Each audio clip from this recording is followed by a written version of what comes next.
പേകൾ നടമാടും നടു യാമത്തിലെ യാക്കിനി ഠാക്കിനി മാക്കിനി ഷാക്കിനി ദേവതകൾ നടമാടും നടു രാവിലെ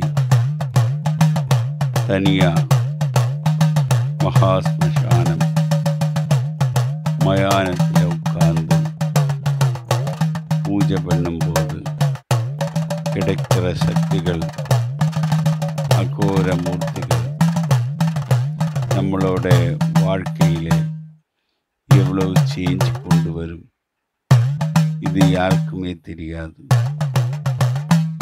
ஆனால் யாரும் அந்த சக்தி பக்கத்தில் போகணுன்னு விரும்பலை. வெளியால் தைரியமாக பேசும், நான் அந்த காரியம் பண்ணு இந்த காரியம் பண்ணு. உண்மையாக நீங்கள் பார்த்துருக்கா? உண்மையை தெரியாமல் நீங்கள் எங்கே போய் தேடினாலும் உங்களுக்கு உண்மை கிடைக்காது. டார்க்னஸ், இருள், கருப்பு எப்போவுமே இருளில் தான் வெளிச்சம் பிரகாசமாகும். வெளிச்சத்திலே வெளிச்சம் பிரகாசமாகிறதோட இருளை நீங்கள் பிரகாசமாக்குறது என்ன பண்ணும்? வாழ்க்கையும் இது மாதிரி தான். உங்கள் வாழ்க்கையிலே நீங்கள் அனுபவிக்க வேண்டிய கஷ்டங்களை அனுபவிச்சு தான் முடியும் என்று ஜோதிடர் சொல்லி கேட்டு நீங்கள் ஏன் அனுபவிச்சுட்டு எல்லாத்துக்கும் ஒரு முடிவு விடை இருக்கும். ஏன் நீங்கள் உண்மையான அந்த விடையை தேடவில்லை? எதுக்காக நீங்கள் காசியில் இருந்து ரிஷிகேஷ், ஹரித்வார், பத்ரி, கங்காயில் ஆரதி எடுக்கிறது, வெளிச்சம் காட்டுறது என்ன? இந்தியன் மக்கள் பைத்தியக்காரங்களா? இல்லை அதுக்குள்ளால ஏதாவது காரியங்கள் இருக்கா? யாராவது தேடி பார்த்துருக்கா? தேடி பார்த்தா தானே கிடைக்கும். ஆனால் நீங்கள் இங்கே உட்கார்ந்த இடத்துல இருந்து தேடினா எங்கே தான் போய் முடிய போகிறோம்? எவ்வளவு சொன்னாலும் உங்களோட தலையில் ஏறுறதில்லை. ஏறினாலும் ஏறாத மாதிரி உட்கார்ந்து நீங்கள் திரும்பியும் செய்த தப்பை செய்துட்டே இருக்காங்க. ஒரு நாளைக்காவது நீங்கள் ரியலைஸ். ஐயா, இப்போ உங்கள் தீட்சையோட பயிற்சி கட்டணம் பார்த்தீங்கன்னா ஐயா, ஒரு சிலர் ஐயாவோட தீட்சை பயிற்சி முறைகளுக்கு எவ்வளோ வேணாலும் எத்தனை லட்சம் வேணாலும் கொடுக்கலான்றது தயாராக இருக்கிறாங்க. ஒரு சிலர் பார்த்தீங்கன்னா உங்கள் பயிற்சி கட்டணங்கள் அதிகமாக இருக்குதுன்னு இந்த மாதிரி விமர்சனங்களுக்கு நீங்கள் என்னையா பதில் சொல்கிறீங்க? ஒரு சில தரப்பு உங்கள் ஸ்டூடெண்ட்ஸ் பார்த்தீங்கன்னா ஐயா வாங்குகிற பணத்தை தான தர்மங்களுக்கு செலவு பண்ணுறாரு, அல்லது ஒரு பைசா கூட எடுக்கிறது இல்லைன்னு சொல்கிறாரு. இதெல்லாம் உண்மைதானுங்களா? நான் என்னோடய வீடியோ போட்டிருக்கேன். நான் தியானம் மினிமம் ஓணம் பண்டிகை, விஷு, சிவராத்திரி இந்த மாதிரி நாளுகளில் எனக்கு நிறைய பூஜைகள் வரும்போது நான் அதில் கொஞ்சம் காசு எடுத்து வச்சுட்டு நான் இந்த மாதிரி ஏழை மக்களுக்கு பின்ன அந்த விளம்பரத்தை நான் இவ்வளோ நாள் டிவியில் இல்லாட்டி கம்ப்யூட்டரில் நான் சொன்னது கிடையாது. இப்போ நான் அது சொல்கிறது வேற ஒன்றும் இல்லை. நான் பொய் பேசலை, அதனால தான் வீடியோவாக காட்டி கொடுக்குறேன் உங்களுக்கு. நான் இந்த இடத்துல போய் இந்த கர்மங்கள் பண்ணிகிட்ருக்கு. ஸோ உங்களுக்கு விருப்பம் இருந்ததுன்னா வரலாம். எனக்கு காசு தரணும்னு சொல்லி நீங்கள் கிளாஸில் வர வேண்டாம். உங்களுக்கு இந்த மாதிரி சர்வீஸ் பண்ணுற ஒரு ஆள், ஒரு குருவை ஹெல்ப் பண்ணணும்னு இருந்தால் மட்டும் நீங்கள் வந்தால் போதும். மட்டும் இல்லை, நான் ரொம்ப எளிமையாக ஒரு ஃபீஸு இப்போ உச்சிஷ்ட கணபதிக்கு என்கிட்ட வந்த சீடர்கள் நிறைய பேர் சொல்லியிருக்கு. 3 லட்சம் ரூபா வரை வாங்கிட்டு உச்சிஷ்ட கணபதி கொடுத்துருந்தோம். நான் இந்த உச்சிஷ்ட கணபதி 25,000-40,000 எவ்வளோ ஞாபகம் இல்லை, அவ்வளோதான் வாங்கி கொடுத்தோம்.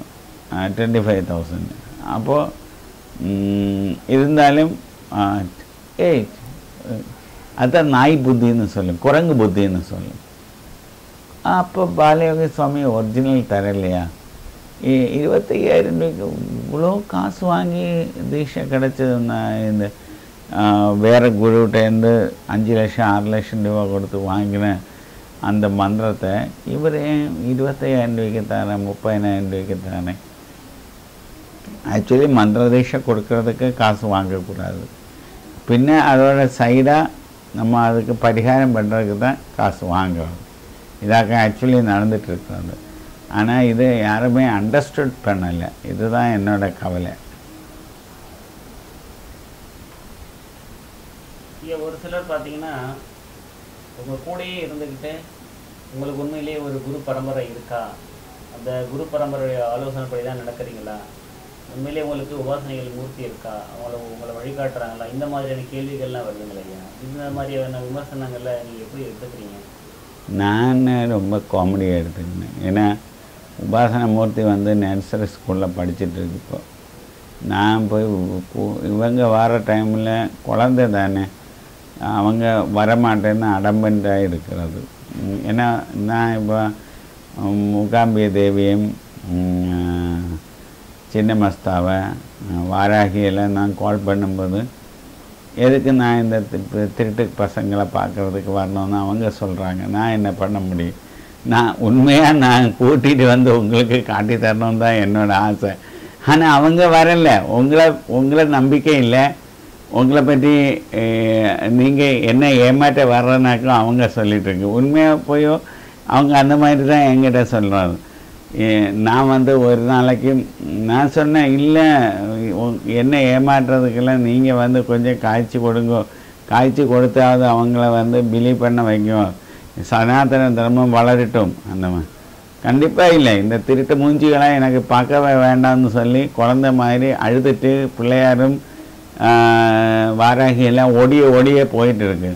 நான் நைட்டில் 12 மணி பூஜைக்கு நான் உட்காரும் போதாகும் இவங்க எல்லாம் வந்துட்டு என்கிட்ட சொல்கிறது, எதுக்கு இந்த திருட்டு நாயை கூட்டிகிட்டு வந்தது, எதுக்கு இந்த இவங்களுக்கெல்லாம் தீட்சை கொடுக்கறது, இவங்க எல்லாம் ஒரு செல்ஃபிஷ் பீப்புள். அந்த ஒன்றை ஏமாற்றி எங்களோட மந்திரம் வாங்கி எங்களை ஸ்தம்பனம் பண்ணி எங்களை வந்து அடிமையாக வச்சு அவரோட பொண்டாட்டியோட துணி துவைக்கிறதுக்கும் குழந்தையோட துணி துவைக்கிறதுக்கும் போலீஸ்காரங்களை டிஜிபி யூஸ் பண்ணுற மாதிரி மீன் வாங்கிட்டு வர்றதுக்கு எல்லாம் போலீஸ்காரங்கள்ட்ட டிஜிபி சொல்கிற மாதிரி உங்களை கையிலேருந்து எங்களோட மந்திரம் வாங்கி எங்களை வச்சு வேலை பண்ணி வாங்கிறதுக்கு தான் இந்த நாய்கள் வர்றது. அதனால் சாமி எங்களை கூப்பிடக்கூடாது, கூப்பிட்டா நான் தண்டனை உங்களுக்கு தான் தரும். இந்த மாதிரி சொல்லும்போது நான் என்ன பண்ண முடியும்? ஆக்சுவலி எனக்கு கொண்டு வந்து இந்த வீடியோ முன்னாடி கொண்டு வந்து காட்டுது, பிள்ளையார் வாங்க உட்காருங்க. இப்போ இந்த வீடியோ பார்த்துட்டு இருக்கல ஒரு செல்வின்னு சொல்லி ஒரு பொண்ணு இங்கே இருந்துட்டு இந்த ஆள் வந்து ஏமாற்றுதானேன்னு நினச்சிருக்கு. அப்போ பிள்ளையார் சொன்னார், இந்த செல்வியோட ஹஸ்பண்ட் வந்து இன்னொரு பொண்ணோட தொடர்பு, அதாவது ராஜ்கலான்னு சொல்லி ஒரு பொண்ணோட தொடர்பு இருக்குது, அதனால் செல்விகிட்ட சொல்லு. இதோ இப்போ இங்கேருந்து பிள்ளையார் சொல்லிகிட்டு இருக்கு. நான் என்ன பண்ண முடியும்? உண்மையாக இல்லைன்னு செல்விக்கு தான் தெரியும். செல்வி என்கிட்ட கூப்பிட்டு என்னோடய ஃபோன் நம்பர்லேயோ என்னோடய சீடர்களோட ஃபோன் நம்பர்லேயோ நாளைக்கு கூப்பிட்டோ மறுநாளைக்கு கூப்பிட்டோ, இல்லை சாமி நீங்கள் சொன்னால் உண்மைதான்னு சொன்னால் நான் அதை ரெக்கார்ட் பண்ணி மக்கள்கிட்ட காட்டிக்கொள்ளேன். இல்லை செல்விக்கு அது முடியாட்டி வேண்டாம், செய்ய வேண்டாம். அதோ இப்போது வேறு தேவதை வந்திருக்கு. அந்த தேவதை சொல்கிறது, ஏதோ இடத்துலேருந்து பின்ன முருகன்னு சொல்லி ஒரு ஆள் வந்து ஒரு தீட்சை வாங்கியிருக்கு. முருகன் அது எங்கே? ஈரோடு பக்கத்தில் முருகன். ஈரோடு பக்கத்தில் இருக்கிற முருகன் அந்த ஹவுஸ் நம்பர் வந்து 52 அந்த ஹவுஸ் நம்பரில் இருந்துட்டு பின்னாடி சைடில் பின்னாடி வந்து ஒரு கிணறு மாதிரி ஒரு இது இருக்குது. அந்த கிணறு மாதிரி இருக்கிற அந்த இடத்துலேருந்து என்ன ஒரு கல் கொண்டு வச்சு ஒரு விளக்கு கொண்டு வச்சுட்டு நாம் வான்னு இந்த நாய் வந்து என்ன கிடைச்சதுன்னா எப்படியெல்லாம் என்னை கொடுமைப்படுத்தும்னு தெரியும். அப்படி தான் அந்த தேவதை வந்து சொல்லிட்டு போகிறது. நான் என்ன பண்ண முடியும்? நீங்கள் செய்கிற தப்புக்கு அந்த பாவம் தேவதைகளை நீங்கள் கண்டிப்பாக தண்டிக்கக்கூடாது. நீங்கள் உங்களோட பெண்டாட்டியோட துணி துவைக்கிறதுக்கோ பிள்ளைகளோட ஸ்னகி எடுத்து மாற்றுறதுக்கோ இல்லை அந்த தேவதை. நீங்கள் இனியாவது புரியுங்க, தேவதைக்கு ஒரு மைண்ட் இருக்குது. அந்த மைண்டு வச்சு தான் நம்ம நல்ல காரியத்துக்கு நம்ம யூஸ் பண்ணால் நல்லதாக அந்த தேவதை வரும். நான் இவ்வளோ சொன்ன உண்மையான விஷயம். நீங்கள் வேணுமா இருந்தால் நாளாக என்னோடய சீட்டரை அடித்து சொல்லுங்க. நான் இது 2 பேர் இது மாதிரி நைட்டில் நான் 12 மணிலேருந்து 2 மணி வரை தியானம் பண்ணும்போது என்னோடய வீடியோ பார்க்குற நிறைய பேர் அந்த தேவதை எனக்கு கிடைக்குமா கிடைக்காதா, அப்போ அந்த தேவதைகள் வந்து என்கிட்ட சொல்கிறேன், இந்த மாதிரி நாய்கள்கிட்ட நீங்கள் எங்களை கொடுக்காதுங்க. அவங்கள வர ரெடியில் தான் எப்படி நான் கொண்டு வந்து தரும். இதுதான் உண்மையான விஷயம்.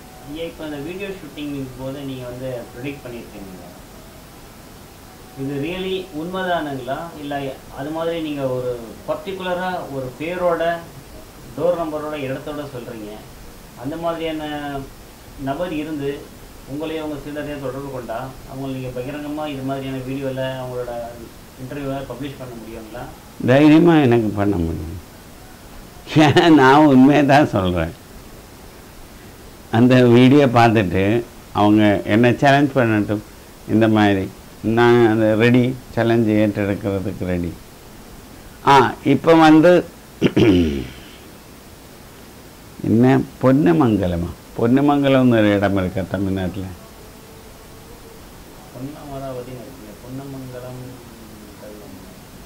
ஏதோ பொன்னமங்கலம்னு சொல்லி ஒரு ஸ்ட்ரீட் இருக்கான். அந்த ஸ்ட்ரீட்டில் இருந்து ஒரு ஆள் வாராகியை வச்சு ஒரு 10 வருஷமாக உபாசனை பண்ணி வாராகிக்கு வர முடியல. ஏன்னா அந்த ஆள் வந்து தப்பான முறையில் வாராகியை யூஸ் பண்ண, வாராகியை தன்னோட பொண்டாட்டி மாதிரி எல்லா வேலைகளும் பண்ணி கொடுக்கணும்னு அந்த ஆள் சொல்லிகிட்டு இருக்கு. அந்த ஆளோட பேர்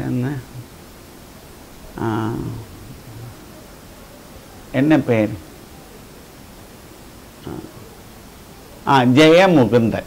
ஜெயமுகுந்தன்னாக்க அந்த பேர். அப்போ அதுங்க சொல்கிறோம், அந்த தேவதையாக்க சொல்லிகிட்டு இருக்கேன்.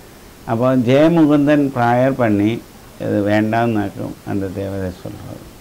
நான் என்ன பண்ண முடியும்? என்கிட்ட வந்து சொல்கிறது நான் உண்மையாக பேசுகிறேன்.